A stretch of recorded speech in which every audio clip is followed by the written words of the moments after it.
प्यारे विद्यार्थियों, मैं राजेश कुमार आपका अभिनंदन करता हूं। आपके अपने इस YouTube चैनल में आपका स्वागत। चलिए शुरू करते हैं आज विसर्ग संधि का ये वीडियो। और विसर्ग संधि समझने के लिए आपको क्या करना है, आपको लगातार इस वीडियो को पूरा देखना है और अपने इस चैनल पर बने रहना है। इसको सब्सक्राइब करके अपने साथियों में शेयर भी करना है, क्योंकि इस चैनल की क्लासें आपके लिए बड़ी हितकारी सिद्ध होने वाली है।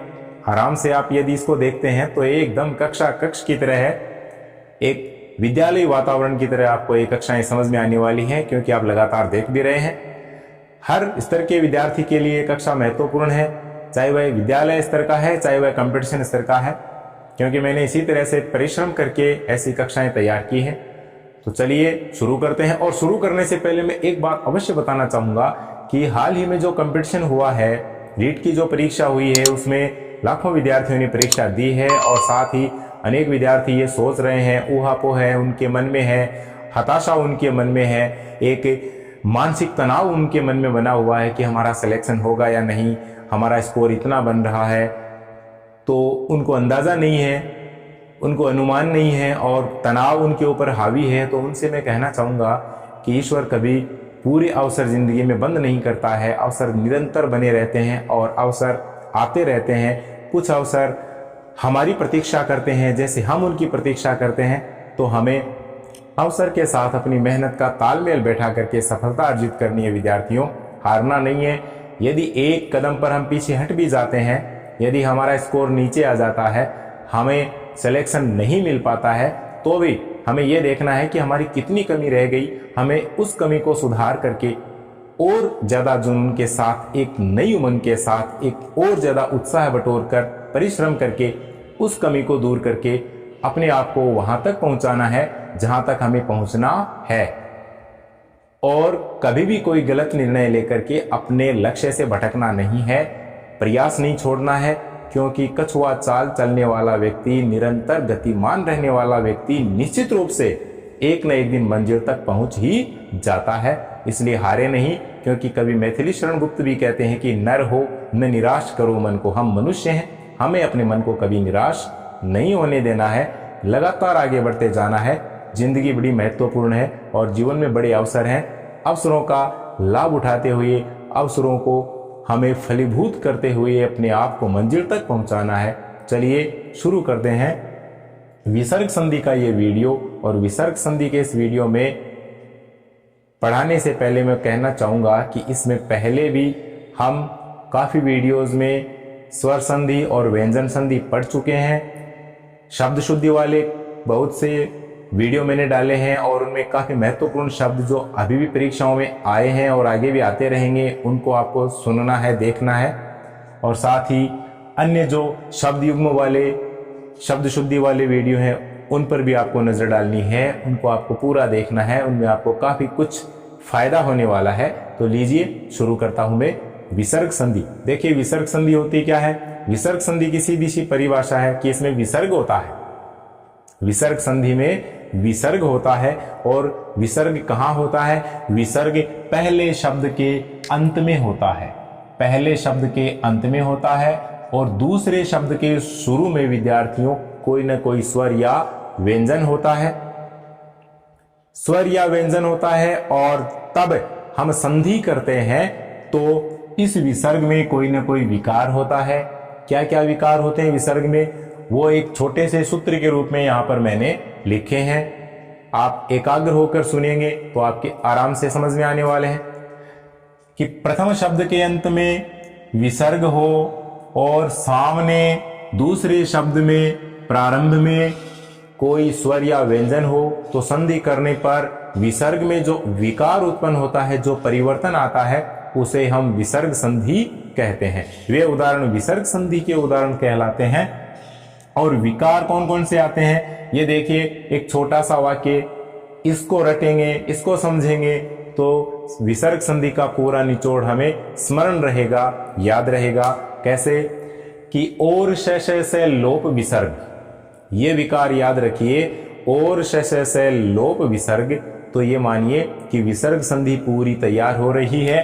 कौन कौन से विकार हैं कि इस तरह से संधि करने पर विसर्ग की जगह है या तो ओ हो जाता है या विसर्ग का रे व्यंजन बनेगा, या फिर विसर्ग की जगह विद्यार्थियों श तालव्य आ जाता है, या फिर विसर्ग का मूर्धन्य श बन जाता है, या फिर विसर्ग का दंत्य स हो जाता है। और दो परिस्थितियां विशेष हैं कि कुछ विकार ऐसे हैं कि जिनमें विसर्ग का लोप हो जाता है, बाकी शब्द ज्यों का त्यों रह जाता है। ये छठा लोप है, ये छठा विकार है लोप वाला।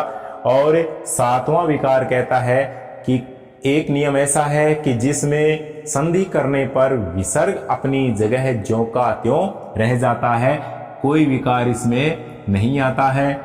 तो इस तरह से प्रधानतः है, मुख्यतः है, इस विसर्ग संधि में विद्यार्थियों 7 विकार होते हैं। यही विसर्ग संधि का निचोड़ है। विसर्ग के ये 7 रूप हमें दिखाई देंगे, यही इसके सारे नियमों में बातें आने वाली है।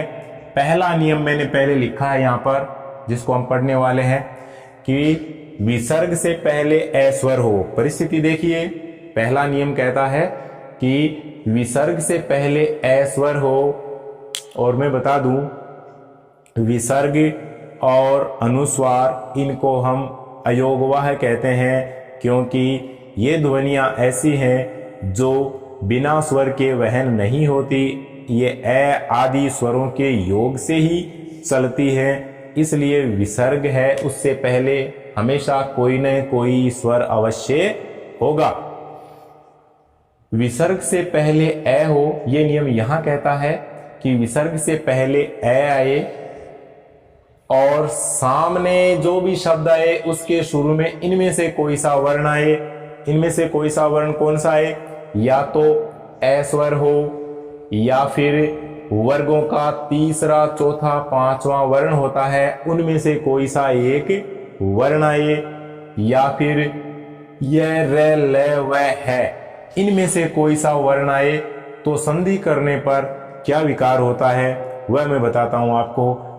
इस तरह की परिस्थिति आए तो संधि करने पर विद्यार्थियों इस ए का क्या हो जाएगा? इस ए का लोप हो जाता है, और यहां इस विसर्ग की जगह पर क्या हो जाएगा? इस विसर्ग का विद्यार्थियों ओ हो जाता है। ये विकार इसमें आते हैं। ये पहला नियम विसर्ग संधि का आपके सामने है, जिसको हम उदाहरण के माध्यम से समझते हैं। एक उदाहरण लेते हैं हम कि अन्य है जोड़ अन्य है, अन्य है जोड़ अन्य। अब इसको हम बनाए तो क्या हो जाएगा? ये देखिए, इस ए का तो क्या हो गया? लोप, और इस विसर्ग का क्या हो गया? ओ। तो अन्य के ओ की ध्वनि लगेगी तो ये हो जाएगा अन्यो, और ए यहां से हट गया तो हमारे पास शब्द बन गया विद्यार्थियों अन्योन्य। ये देखिएगा, इस उदाहरण से हमें ये समझ में आ गई बात कि ये नियम इस तरह की परिस्थिति पैदा करता है। ये विसर्ग संधि का एक शानदार उदाहरण है। इसी नियम के ये उदाहरण देखिए बोर्ड के ऊपर, आप समझ सकते हैं कि मनः जोड़ अनुकूल, परः जोड़ अक्षी, पयः जोड़ जय, पयः जोड़ दय, इस तरह के ये उदाहरण है। इनकी संधि करेंगे तो यही नियम लगेगा, और विसर्ग की जगह ओ बनेगा तथा सामने जो ए है उसका लोप हो जाएगा, और बाकी जो वर्ण है उनमें से यदि कोई सा वर्ण सामने दूसरे पद में आ रहा है पहले क्रम पर, तो विद्यार्थियों उनकी जगह कोई परिवर्तन नहीं होगा, केवल पहले जो विसर्ग है उसका ओ होता जाएगा। देखते हैं, तीसरा चौथा वर्ण आप समझते हैं, और यह लव है भी आप समझते हैं, क्योंकि ये इनको हम कहते हैं घोष वर्ण। इनको विद्यार्थियों हम घोष वर्ण कहते हैं। ये हम वर्ण विचार में पढ़ चुके हैं, उन वीडियो को भी आप ध्यानपूर्वक देखिएगा, उनमें काफी सारांश डाला हुआ है। देखिए, मनः जोड़ अनुकूल, अब ये इसी नियम के तहत आता है। यहां विसर्ग से पहले ए की ध्वनि है और सामने ए है, तो ए का लोप कर देते हैं और विसर्ग का ओ बनाते हैं, तो हमारे पास शब्द बनेगा विद्यार्थियों मनोनुकूल। क्या बनेगा? मनः जोड़ अनुकूल बराबर मनोनुकूल। ये शब्द शब्द शुद्धि में भी अपना काफी महत्वपूर्ण स्थान रखते हैं। वाक्य शुद्धि में भी ऐसे शब्द आ जाते हैं तो वहां भी इनकी क्या है, बड़ी कीमत सिद्ध हो जाती है, बड़ा मूल्य सिद्ध हो जाता है। तो हमें इनको मूल्यवान शब्द मान करके इनका मूल्य समझना है, और इनका मूल्य हम तभी समझ पाएंगे जब हम इनका सही रूप अपने दिलो दिमाग में स्थिर कर पाएंगे। देखिए, ये शब्द कई बार आ चुका है परीक्षाओं में, परह जोड़ अक्षी। तो अब इसका विसर्ग का ओ बनेगा तो परो और अक्षी हट जाएगी। में अक्षी जो शब्द है इसमें ए है, उसका लोप हो जाएगा तो बनेगा हमारे पास परोक्ष। और बता दूं कि पहले भी चर्चा हो चुकी है कि अक्षी किस में बदल जाती है, अक्ष में बदल जाती है। जब पहले कोई शब्द आकर के उसके साथ संधि करता है तो अक्षी का अक्ष हो जाता है। परह जोड़ अक्षी बराबर परोक्ष। ये विसर्ग संधि है, गुण संधि की तरह दिखाई देती है लेकिन विसर्ग संधि का उदाहरण है। पयह जोड़ जय, ये पयोज हो गया विद्यार्थियों। यहां पर ये देखिए पयोज, पयह का मतलब पानी, जय पानी में जो पैदा होता है, पयोज, पयोज का अर्थ हो गया कमल, जलज। पयह जोड़ दय, पयह यानी जल, दय यानी देने वाला, तो यहां हो गया पयोद, पयोद का अर्थ हो गया बादल। ये शब्द युग्म में भी काफी इंपॉर्टेंट सामग्री बनकर के आ जाती है। पयोज और पयोद समोच्चरित भिन्नार्थक शब्द है, उच्चारण समान सा है, बारीक अंतर है लेकिन शब्द में अर्थ का पूरा पूरा अंतर है। पयह जोड़ धी, ये देखिए पयोधी, यहां पर पयोधी यानी हो जाता है सागर, काफी अंतर। ये तीनों शब्द अपने आप में क्या बनाते हैं, शब्द युग्म तैयार करते हैं। पुरह जोड़ धा, तो विद्यार्थियों हो गया इसमें पुरोधा। और तिरह जोड़ हित, तो ओ हो जाएगा तिरोहित। ये देखिए यहाँ पर तिरोहित, ये यरलव है। और तीसरा चौथा पांचवा वर्ण इनमें से आते जा रहे हैं, इनको हमें बड़े ध्यान से देखना है। तो अधह जोड़ वस्त्र विद्यार्थियों, अधोवस्त्र। अधोवस्त्र क्यों होगा, आप थोड़ा सा प्रयास कीजिए समझने का कि विसर्ग का ओ हो जाएगा, क्योंकि विसर्ग से पहले अधः है, ए की ध्वनि है, इसलिए विसर्ग ओ में बदलेगा। सामने क्या आ गया, वह आ गया, ये देखिए वह आ गया नियमानुसार। तो इसमें तो कोई परिवर्तन नहीं होने वाला है, केवल अधोवस्त्र हो गया, ओ की मात्रा आ गई यहाँ पर। मनह जोड़ हर, तो नियमानुसार क्या बन गया विद्यार्थियों, मनोहर। ये लीजिए, ये इसमें शब्द का रूप बन गया। इस तरह से ये विसर्ग संधि है वो बनती चली जाती है। इसमें और भी उदाहरण हम देखने वाले हैं, लेकिन इससे पहले मैं बताना चाहूंगा कि इस नियम को आपको अच्छी तरह से तैयार करना है। काफी विस्तृत नियम है, इसमें कौन कौन से और शब्द आने वाले हैं उनको मैं लिखता हूं और फिर उनका हम विच्छेद करते हैं। देखिए कैसे, अंत तो गत्वा। अब यहां देखिए ओ की ध्वनि आ रही है, हमें ओ से लेना है कि ओ की ध्वनि आ रही है। इस ओ को हटा करके यहां हम विसर्ग रख देते हैं। ये देखिए अंततः, अंततः, इस तय के ओ के पास में हम क्या करते हैं, विसर्ग रख देते हैं। इस ओ को हटा करके, मात्रा को हटा करके या विसर्ग रख करके संधि का निशान लगा करके बाकी शब्दांश को आगे बढ़ा देते हैं। तो देखिए हमारे पास विच्छेद हो गया, अंततः है जोड़ गत्वा। ये इसी नियम का है। ऐसे ही हम इसका करते हैं शिरोरेखा, ओ की ध्वनि है, ओ की ध्वनि की जगह हम क्या करते हैं, विसर्ग रख देते हैं विद्यार्थियों। तो हमारे पास क्या बच गया, शिरोरेखा। शिरह धन रेखा बराबर शिरोरेखा, इसका विच्छेद हो रहा है। ऐसे ही यशोदा, इसमें यशः जोड़ दा हो गया। ये देखिए यशोदा, यशः धन दा, ये विद्यार्थियों एकदम आसानी से बनता चला जा रहा है, आसान तरीका एकदम। वयोवृद्ध, तो हो गया आपका वयः जोड़ वृद्ध, कहीं कोई समस्या नहीं आती है। मनः जोड़ नीत, ये लीजिए यहां बन गया मनः जोड़ नीत बराबर मनोनीत। ऐसे ही सरोज, सरोज यानी कमल होता है। सरह जोड़ जय, सरह यानी जल, जय यानी जन्मता है जो पानी में ही जिसका जन्म होता है। तो वह क्या हो गया, सरोज सरह जोड़ जय मनोभिलाषा। यहां थोड़ा सा हमें क्या करना पड़ेगा, थोड़ा सा परिश्रम और करना पड़ेगा। कैसे कि ओ की जगह तो हम क्या करते हैं, ओ की जगह हम रख देते हैं विसर्ग। ये हो गया हमारे पास मन है, ये लीजिए।